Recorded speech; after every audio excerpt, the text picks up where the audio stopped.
Nah, oke. Jadi saya ulangi, keseluruhan tugas itu akan dibuat dalam satu kesatuan ide, kira-kira gitu ya. Jadi seluruhnya akan meriset tentang efektivitas kepemimpinan formal dan non formal di lingkungan tempat tinggalnya masing-masing. Nanti semuanya akan berkelompok, satu kelompok kurang lebih 3 orang, nanti akan kita bagi. Nah, masing-masing nanti akan menyatukan model-model kepemimpinan di tempatnya masing-masing. Misalnya kelompoknya contoh ya Cika, Niko, dan Aprianta misalnya. Di tempat Cika itu yang diriset itu kepemimpinan formalnya. Di tempat Niko itu kepemimpinan formalnya, di tempat Aprianta juga kepemimpinan formalnya misalnya. Lalu nanti dibandingkan mana yang lebih efektif nih. Atau di tempat Aprianta dua-duanya. Eh, bisa formal dan informalnya dua-duanya misalnya. Lalu nanti kalian bandingkan, gabungkan jadi satu tulisan. Nah, untuk itu pertama kalian harus melakukan jurnal review dulu. Nah, jurnal review temanya juga tentang tema riset itu, yang membahas tentang kepemimpinan formal dan kepemimpinan informal. Masing-masing cari dua jurnal, eh, satu sebagai jurnal utama dan satu sebagai jurnal pembanding. Oke, nah setelah itu selesai, kalian cari buku yang sama temanya. Jadi buku kepemimpinan yang di dalamnya membahas tentang kepemimpinan formal dan kepemimpinan non formal. Boleh itu dalam bentuk buku cetak, boleh itu dalam bentuk e-book. Boleh itu dalam bahasa Indonesia, boleh dalam bahasa Inggris. Nah, tapi saya tidak bisa dalam bahasa Arab dan bahasa Cina. Bukan karena tidak boleh, tapi karena saya tidak bisa membacanya kalau itu kalian kirimkan.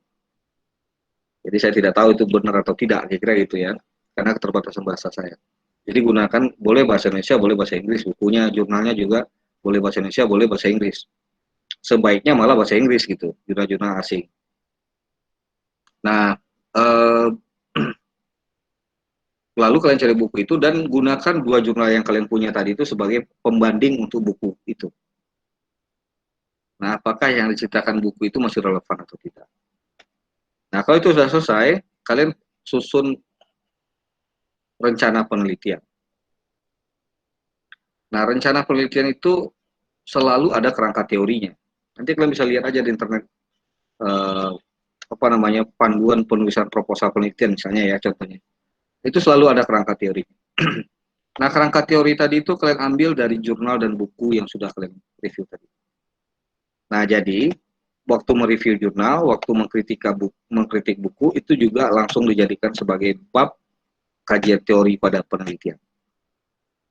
Oke, nah setelah itu selesai, kalian meneliti sesuai dengan rencana penelitian yang kalian susun. Sudah? Nah, setelah kalian selesai meneliti itu, kalian analisis datanya, kemudian kalian tarik kesimpulan. Oke? Nah, kesimpulan itu selalu diikuti dengan saran atau rekomendasi. Ya, jadi kalian ajukan saran. Misalnya temuan kepemimpinan, ternyata kepemimpinan formal di daerah ini tidak efektif. Kepemimpinan informal jauh lebih efektif, sehingga program-program yang direncanakan oleh pemerintah kemudian jadi sulit berjalan misalnya.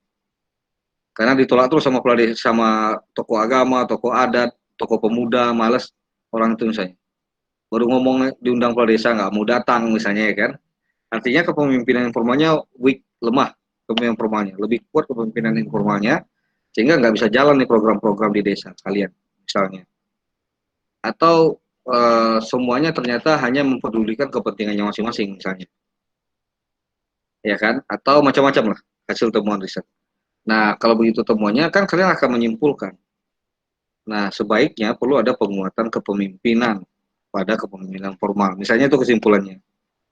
Nah, kesimpulan itulah yang kalian jadikan sebagai rekayasa ide.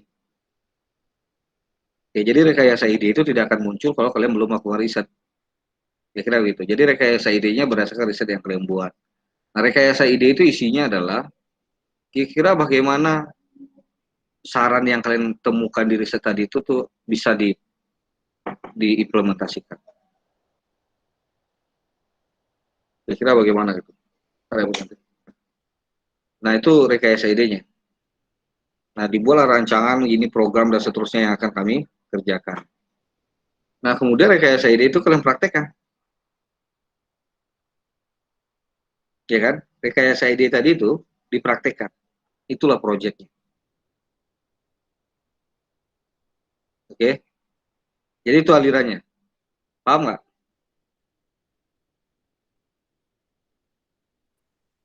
Kapan kita akan mulai itu nanti aja setelah setelah kita selesai mid semester saya kira. Oke, paham kira-kira? Paham. Jadi itu Pak, dia sejalan gitu Pak. Itu siapa yang nanya barusan? Putri. Iya Pak. Gimana Put? Berarti berarti SKKN itu sejalan ya Pak. Mbak. Iya, sejalan semua. Udah siap jadinya? Iya, sejalan semua, Putri. Jadi maksudnya supaya kan nanti ada kelompoknya 3 orang. Berarti satu kelompok itu nanti punya 6 jurnal. Ya kan, punya 3 buku. Itu kan udah cukup sekali untuk kepustakaan. Ya itulah daftar pusakanya nanti dan itulah kerangka teorinya yang dipakai untuk membahas kerangka teori. Gitu. Kalian udah pernah buat penelitian belum waktu sekolah? Belum. Sama sekali belum pernah. Hah? Pernah Pak. Jika pernah. Pernah Pak. Si Dwi Agus pernah? Pernah Pak, saya kan anak SMK Pak. Oh, anak SMK kenapa? Sering melakukan penelitian? Ya, jadi kami PKL tentang nelayan nelayan pengaruh. Oh iya, betul. Nah, kalau SMK mungkin agak biasa ini. Karena saya lihat memang di laporan PKL itu tuh persis seperti laporan rekayasa ide. Project. Ada pendahuluannya, ada usahanya, kemudian bagaimana analisis lapangan dan seterusnya. Ya kayak gitulah nanti dibuat. Berarti udah ada Cika, ada Dwi, dan teman-teman nanti yang bisa membantu mengarahkan bagaimana kalian akan menyusun laporan-laporan itu. Nah sekarang ini saya berusaha untuk kita tidak terikat dengan ketentuan-ketentuan formalitas penulisan. Karena kalau itu yang terjadi,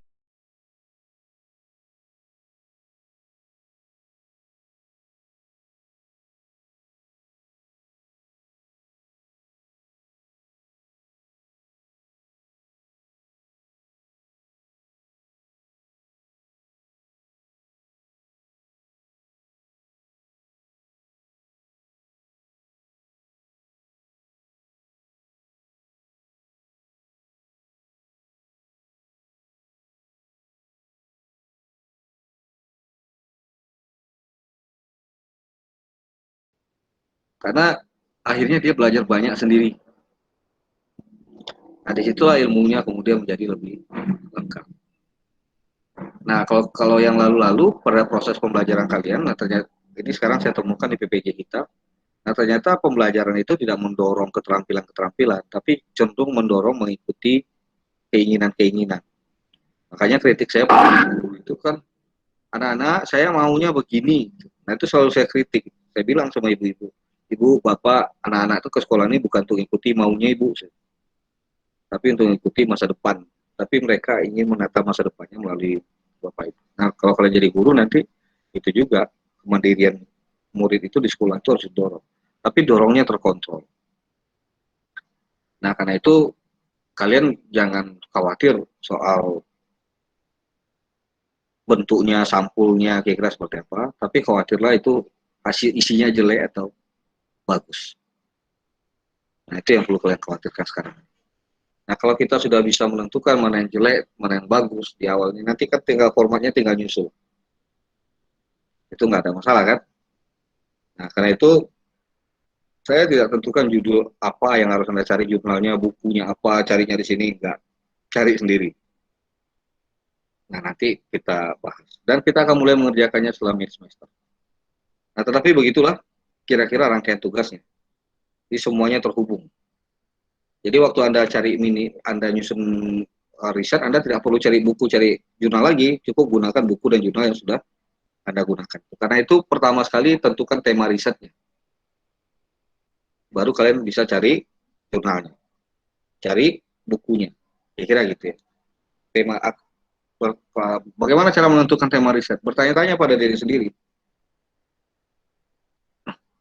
saya akan meneliti tentang kepemimpinan formal dan informal. Kira-kira di tempat ini apa yang harus diteliti? Yang biasa-biasa saja itu nggak pernah diteliti orang. Yang sering diteliti orang itu adalah yang khusus-khusus, peristiwa-peristiwa yang khusus menunjukkan fenomena-fenomena yang unik. Itu yang diteliti orang. Makanya orang yang biasa-biasa saja itu jarang diingat. Karena nggak ada yang istimewanya.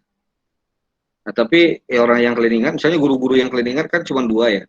Pertama, guru yang menurut kalian sangat baik. Yang kedua, guru yang menurut kalian sangat menjengkelkan. Kan dua itu saja yang selalu jadi bahan pembicaraan. Dan sebagian besar guru-gurunya lupa itu wajah. Namanya pun lupa. Cuma ingat wajah kalau jumpa nanti. Nah, kenapa? Karena memang begitu cara memori kita bekerja. Jadi bukan karena kita jahat, karena kita melupakan orang lain. Tapi memang begitu cara memori kita bekerja. Nah, karena itu ketika kalian ingin menentukan tema, mulailah untuk melihat-lihat ke sekeliling-sekeliling rumah-rumah kalian itu, untuk bertanya-tanya, di sini siapa nih yang paling berpengaruh? Kenapa dia berpengaruh? Mana lebih besar pengaruhnya dibanding kepala desa kita, misalnya. Nah, mulailah bertanya-tanya gitu ke orang tua. Nah, jadi kalau sudah ketemu itu, maka kalian sudah tahu kalian siapa nih yang harus saya riset. Gitu. Kayaknya di sini kepemimpinan non formalnya nggak kuat. Yang kuat itu adalah kepemimpinan formal. Nah, misalnya, berarti kalian nggak perlu riset tentang kepemimpinan non formalnya. Yang perlu kalian riset itu adalah kepemimpinan formalnya. Nah, itulah diuraikan di latar belakang. Temuan-temuan seperti itulah nanti yang Anda uraikan di latar belakang. Untuk menjawab pertanyaan, kenapa ini harus diriset? Kenapa dia? Gitu. Yang jadi apa rupanya yang menarik dari dia? Apa rupanya yang unik? Apa rupanya yang ingin kalian jawab? Gitu. Nah, setiap riset itu selalu diawali dengan masalah. Jadi para peneliti itu adalah orang-orang yang ahli merumuskan masalah. Dia bukan ahli mencari masalah ya, tapi merumuskan masalah. Kenapa? Karena seluruh riset itu menjawab pertanyaan yang dirumuskan sebagai masalah tadi itu. Misalnya, mengapa kepemimpinan si A lebih berpengaruh daripada kepemimpinan si B? Nah, seperti itu. Nah, kenapa? Dia sudah lihat fenomenanya. Kalau si A yang undang, pengajian di rumahnya misalnya ramai datang. Orang merasa wajib datang ke situ. Gak enak nih, rumah si A. Kira-kira gitu ya. Kalau si B yang undang, malas lah, masih B. Kenapa bisa gitu? Apa rupanya yang membedakan si A dan si B? Padahal bisa jadi si B-nya jauh lebih kaya misalnya secara materi dibandingkan si A. Tapi orang jadi hormat pada si B. Kenapa? Nah, kenapa itu yang dijawab melalui riset. Jadi inti penelitian itu adalah menjawab rumusan masalah. Makanya keterampilan meneliti itu diawali dengan keterampilan merumuskan masalah. Nah, jadi kalian buat rumusan masalahnya. Setelah kalian amati di situ, rumuskan masalahnya. Nah, setelah dapat kalian rumusan masalah itu, baru cari jurnal. Baru cari buku. Nah, agar teorinya sesuai dengan rumusan masalah nanti. Secara teori, harusnya si A dan si B itu kan nggak ada bedanya misalnya. Dan dibuktikan dengan pendapat si Anu, pendapat si Anu, pendapat si Anu. Nah, kira-kira gitu. Jadi, kerangka teori itu gunanya sebagai pisau analisis. Nah, Anda ingin melihat semangka kalau dibelah isinya merah atau kuning. Nah, pisau tadilah, kan Anda belah pakai pisau. Nah, pisau itulah kerangka teorinya. Lalu pertanyaannya adalah kenapa yang ini bisa jadi kuning, kenapa yang ini bisa jadi merah. Nah, kira-kira begitu. Itu yang harus dijawab. Nah, jadi cari temanya, kemudian coba rumuskan masalahnya. Baru kemudian Anda susun, cari jurnal yang relevan, cari buku yang relevan, kira-kira begitu. Kalau itu sudah selesai, tugas kalian sudah selesai semua tuh. Kan tinggal menyusun mencari aja. Karena sudah ada pertanyaan besar yang hendak dijawab. Kira-kira begitu. Oke? Ada lagi?